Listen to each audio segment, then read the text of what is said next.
Welcome to special analysis. నేను రమ్మ మండవ. ఈ రోజు అనాలిసిస్ లో భాగంగా మనం తీసుకోబోతున్న టాపిక్ ఏంటంటే, ఈ రోజు అనాలిసిస్ నేను ఒక టైటిల్ పెడతాం జరిగింది. ఆ టైటిల్ చూసినట్లయితే ఇక బీజేపీని వదిలేద్దాం, బీజేపీ విషయంలో రూటు మార్చిన జగన్ అని చెప్పేసి నేను టైటిల్ ఇవ్వడం జరిగింది. ఆ అంశం గురించి ఈ రోజు మనం మాట్లాడుకుందాం. ఇక్కడ చూసినట్లయితే జగన్మోహన్ రెడ్డి ఇటీవల కాలంలో బీజేపీ విషయంలో తన ఆలోచన మార్చుకున్నారా అంటే ఆయన అడుగులు అలాగే కనిపిస్తా ఉన్నాయి. మరి ఎప్పుడు కూడా బీజేపీ పొత్తుల విషయంలోనో లేకపోతే బీజేపీకి మద్దతు ఇచ్చే విషయంలోనో జగన్మోహన్ రెడ్డి ఎక్కడా కూడా తన ఇష్టాలను దాచుకునే ప్రయత్నం చేయలేదు. తన పార్టీకి నష్టం జరిగినా లేకపోతే ఇంకోటి చేసినా బీజేపీతో సాన్నిహిత్యం విషయంలో మాత్రం దూరం చేసుకోవడానికి ట్రై చేయలేదు. ఎందుకంటే ఆ స్థాయిలో బీజేపీ నుంచి తాను పూర్తిగా డిఫర్ అయితేనో, బీజేపీని వ్యతిరేకిస్తేనో తన పేగ మీద సిబిఐ ఈడీ కేసులు వేలాడుతున్నాయి కత్తుల రూపంలో. సో ఆ భయం జగన్మోహన్ రెడ్డికి ఉండింది. దానికి తోడు ఈ ప్రభుత్వం ఏర్పడిన తర్వాత కూటమి ప్రభుత్వం లిక్కర్ స్కామ్ ని బయటికి తీశారు. లిక్కర్ స్కామ్ ఈ రోజు దాంట్లో అరెస్ట్ అయిన సాధారణ వ్యక్తుల దగ్గర నుంచి పొలిటికల్ అరెస్టులు జరిగాయి. అన్ని వేళ్లు జగన్మోహన్ రెడ్డి వైపే చూపిస్తా ఉన్నాయి. దాంట్లో ఈడీ కూడా ఎంటర్ అయిన పరిస్థితుంది. సో జగన్మోహన్ రెడ్డికి ఆ భయం కూడా ఉండింది. ఈ రోజు సునీత పూర్తి స్థాయిలో మరోసారి సిబిఐ క్లోజ్ చేసినప్పటికీ తన తండ్రి మర్డర్ కేసు విషయాన్ని మరోసారి వెలుగులోకి తీసుకొచ్చే ప్రయత్నం చేస్తా ఉంది. ఈసారి ఎట్టి పరిస్థితుల్లోనూ ఎవరిని కూడా వదలను అని చెప్పి సవాల్ చేస్తా ఉంది. సో ఇన్ని కేసులు జగన్మోహన్ రెడ్డిని చుట్టుముట్టున్నాయి. అందుకే ఆయన బీజేపీకి ఎదురు తిరగలేని పరిస్థితి ఉంది. సరే, గతంలో మనం చూసాం చంద్రబాబు నాయుడు బీజేపీతోని పొత్తులు పెట్టుకుని ఆ రోజు ఎన్నికలకు వెళ్ళాక 14లో విభజన హామీల వేదికగా బీజేపీతో డిఫర్ అయి ఆయన బయటికి రావడం జరిగింది. ఆ వ్యాక్యూమ్ లోకి వైఎస్ఆర్సీపీ వెళ్ళింది. విజయసాయి రెడ్డి లాంటి సక్సెస్ఫుల్ గా జగన్మోహన్ రెడ్డిని మోడీ దగ్గరికి లీడ్ చేశారు. ఆ పరిణామాలు అందరికీ తెలిసిందే.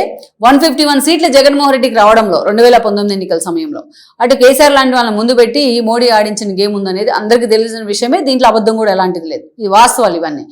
అక్కడి నుంచి జగన్మోహన్ రెడ్డి అధికారంలో ఉన్నప్పుడు ఆయన చేసిన ప్రతి పనిని బీజేపీ ఎండార్స్ చేస్తూ వచ్చింది. రాష్ట్రాన్ని ఆర్థికంగా దివాలా తీయించిన, ఆఖరికి గవర్నర్ తెలియకుండా ఆయన పేరుతో రుణాలు తీసుకొచ్చిన, లేకపోతే ప్రతి విషయంలో పీపీఎల్ రద్దు చేసి కేంద్రం పరువు తీసిన, రివర్స్ టెండరింగ్ పేరుతో పోలవరాన్ని పడుకోబెట్టిన, ఇలాంటి అంశాల్లో బీజేపీ ఎక్కడా ఇన్వాల్వ్ కాలేదు. చాలా మందికి అనుమానం రావచ్చు ఈ వీడియో చూస్తున్న వాళ్ళకి, అసలు కేంద్ర ప్రభుత్వం ఎందుకు ఇన్వాల్వ్ కావాలి రాష్ట్ర ప్రభుత్వం అంశాల్లో అని. సరే, వాటిని పక్కన పెడదాం. ఇప్పుడు గవర్నర్ పేరుతోనే పరువు తీసే ప్రయత్నం చేశారంటే దానిలో కేంద్రం ఇన్వాల్వ్ కావాలి కదా. కాగ్గూడ తప్పు పట్టింది. నిర్మలా సీతారామన్ లాంటి వాళ్ళు వచ్చి పీపీఎల్ రద్దు చేస్తే కేంద్రం పరువు పోయింది. నిర్మలా సీతారామన్ వచ్చి జగన్మోహన్ రెడ్డి మోడీకి దత్తపుత్రుడు అని మాట్లాడతాడు రాష్ట్రంలో. అంతేకాదు ఇక్కడ ఇంకొకటి చూసినట్లయితే మనం అనేక రకాలుగా జగన్మోహన్ రెడ్డి అమరావతి విషయంలో మోడీ స్వయంగా శంకుస్థాపనకి మట్టి నీళ్లు తెచ్చిస్తే అలాంటి అమరావతినే విధ్వంసం చేసే ప్రయత్నం చేశాడు. దాని మీద బీజేపీ మాట్లాడలేదు. ఆర్ఎస్ఎస్ పెద్దలు దేశవ్యాప్తంగా ఎక్కడ ఏ చిన్న ఇష్యూ వచ్చినా పరిగెత్తే ఆర్ఎస్ఎస్ పెద్దలు రాముడు తల తెగిపడ్డ రామతీర్థంలో, అదేవిధంగా అంతర్వేదిలో తేనెటీగల రథాన్ని తగలబెట్టి ఆయన బొంకిన, అదేవిధంగా ఏదైతే దుర్గమ్మ వారి గుళ్ళో వెండి సింహాలు మాయమైన, ఇలాంటి ఎన్నో సంఘటనలు, అవాంఛనీయ సంఘటనలు జరిగినా ఆర్ఎస్ఎస్ పెద్దలు కూడా నోరు విప్పలేదు. అయితే ఇవన్నీ కూడా జగన్మోహన్ చేసిన ఈ తప్పులన్నీ కూడా వాళ్ళ ఖాతాలో పడతా వచ్చాయి. ఆఖరికి చంద్రబాబు నాయుడు అరెస్ట్ కూడా బీజేపీ ఖాతాలోనే పడింది. అందుకే లాస్ట్ మీట్ లో బీజేపీ రియలైజ్ అయింది. దెన్ టీడీపీ జనసేనతో కలిసి పొత్తులు పెట్టుకుని మళ్ళా కూటమిగా వాళ్ళు వెళ్లారు, అధికారంలోకి వచ్చినారు. జగన్మోహన్ రెడ్డి 11 సీట్లకే పరిమితం అయి ఉన్నారు. ఈ రోజు జగన్మోహన్ రెడ్డి ప్రతిపక్షంలో ఉన్నారు కాబట్టి ఆయనకు ఒక ఆప్షన్. ఏం ఆప్షన్ ఉంది? చాలా సార్లు కాంగ్రెస్ వైపు నుంచి, ఇండి కూటమి వైపు నుంచి ఆయనకి వెల్కమ్ చెప్పారు వాళ్ళు చాలా అంశాల్లో. కానీ జగన్మోహన్ రెడ్డి మోడీతో డిఫర్ గారు. గట్టిగా మాట్లాడాలంటే మోడీ అనుకో ఏదైనా బిల్లు పెడితే కేంద్ర ప్రభుత్వం ఉభయ సభల్లో బీజేపీ నేతలు మిగతా ఎంపీలు దాన్ని చదువుకుని అసలు అవగాహన చేసుకునే లోపే జగన్మోహన్ రెడ్డి వెళ్ళి పరిగెత్తుకుంటూ వెళ్ళి తన ఎంపీలను తీసుకెళ్లి వాళ్ళకి మద్దతు ఇప్పిస్తారు ఆ బిల్లుకి, ఆ తీర్మానాలకి. అలాంటి సందర్భాలు చాలా ఉన్నాయి. ఇప్పుడు ప్రతిపక్షంలో ఉన్నప్పుడైనా ఇండియా కూటమి రూపంలో ఒక ఆప్షన్ ఉంది జగన్మోహన్ రెడ్డికి. కానీ ఎప్పుడు కూడా జగన్మోహన్ రెడ్డి వాళ్ళకి వైలెంట్ గానే వెళ్లారు. సుదర్శన్ రెడ్డిని పెట్టినప్పుడు ఏదైతే ఉపరాష్ట్రపతి అభ్యర్థిగా రేవంత్ రెడ్డి రిక్వెస్ట్ చేశారు, షర్మిల రిక్వెస్ట్ చేసింది. అయినా సరే జగన్మోహన్ రెడ్డి మాకు మోడీనే ముఖ్యం అంటూ రాధాకృష్ణన్కి మద్దతు ఇవ్వడం జరిగింది. అదేవిధంగా స్పీకర్ మీద నో కాన్ఫిడెన్స్ మోషన్ పెట్టినప్పుడు కూడా అదే స్థాయిలో కాంగ్రెస్ నేతలు రిక్వెస్ట్ చేశారు జగన్మోహన్ రెడ్డి. బట్ జగన్మోహన్ రెడ్డి ఎక్కడ మద్దతు ఇవ్వాల.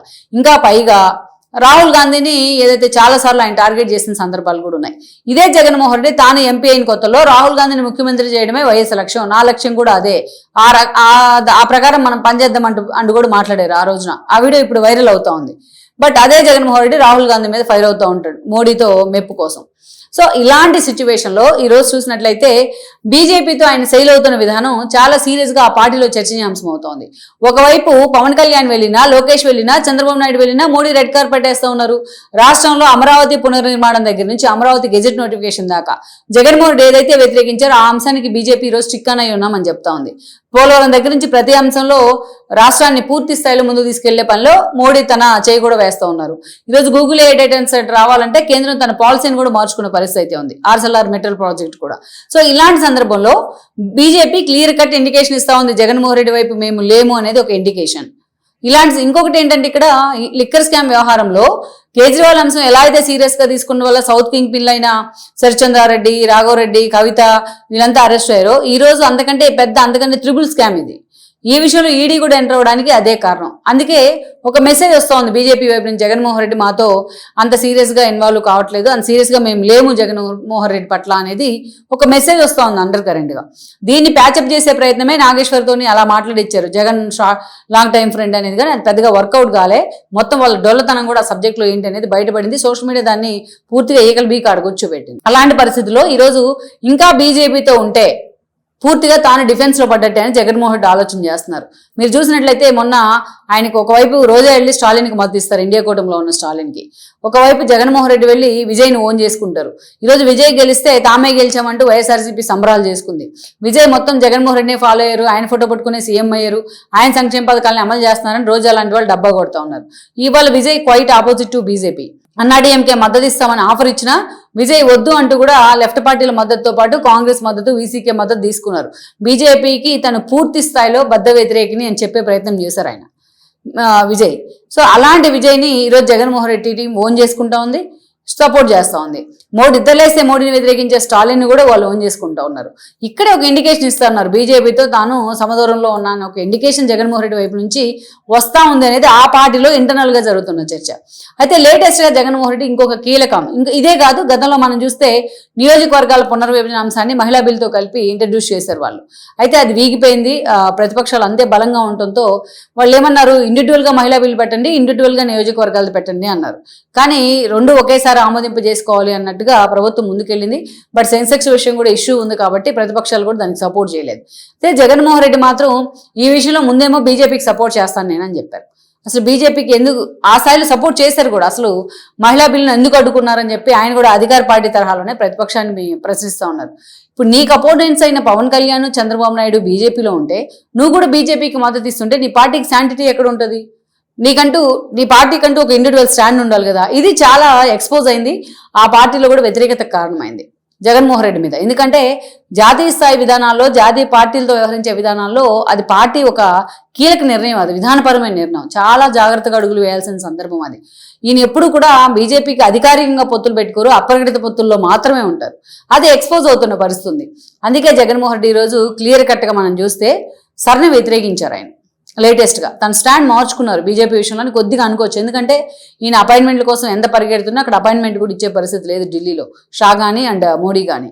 అందుకే ఈరోజు జగన్మోహన్ రెడ్డి సర్ని తప్పుపట్టారు. అన్ని రాష్ట్రాలు ఇంప్లిమెంట్ చేస్తూ ఉంటే రేపు ఏపీలో కూడా ఇంప్లిమెంట్ చేయబోతా ఉన్నా, సర్ని తప్పుపడటం జరిగింది. స్టాలిన్ కానీ మమతా కానీ సర్ ప్రక్రియ వల్లే ఓడిపోయారు, మీరు జాగ్రత్తగా ఉండండి అని చెప్పే ప్రయత్నం చేస్తూ ఉన్నారు. ఇక్కడ జగన్మోహన్ రెడ్డి తెలుసుకోవాల్సింది ఏంటంటే, సర్తో ఓట్లు పోయినని ఎక్కడైతే మమతా బెనర్జీ గగ్గోలు పెట్టిందో అలాంటి చోట మేజర్ స్థానాల్లో టీఎంసీనే విజయం సాధించింది. జగన్మోహన్ రెడ్డి స్టడీ చేయరు అసలు, ఇలాంటివన్నీ స్టడీ చేస్తేనే అర్థం అవుతాయి. సో ఇప్పుడు సర్ని వ్యతిరేకించడం ద్వారా బీజేపీని ఒక బూచిగా చూపించే ప్రయత్నం చేస్తున్నారా, అయితే బీజేపీకి వ్యతిరేక స్టాండ్ తీసుకున్నారని చర్చ జరుగుతోంది. I don't think so. అంత అవుట్ అండ్ రైట్ గా మోడీ మీద జగన్మోహన్ రెడ్డి వెంటికాలతో వెళ్తారని అయితే నేను అనుకోను. బట్ ఓవరాల్ గా అయితే తన క్యాడర్లో కొంత ఏదైతే ఒక మోరల్ బూస్ట్ ఇచ్చే ప్రయత్నం అయితే జరుగుతూ ఉందేమో అని కూడా ఒక చర్చ ఉంది. లెట్స్ సీ మరి బీజేపీ విషయంలో జగన్మోహన్ రెడ్డి స్టాండ్ ఇక ముందు ఎలా ఉండబోతుంది అనే దాన్ని బట్టే ఆయన భవిష్యత్తు ఎలా ఉండబోతుంది అనేది కూడా తేలిపోతుంది.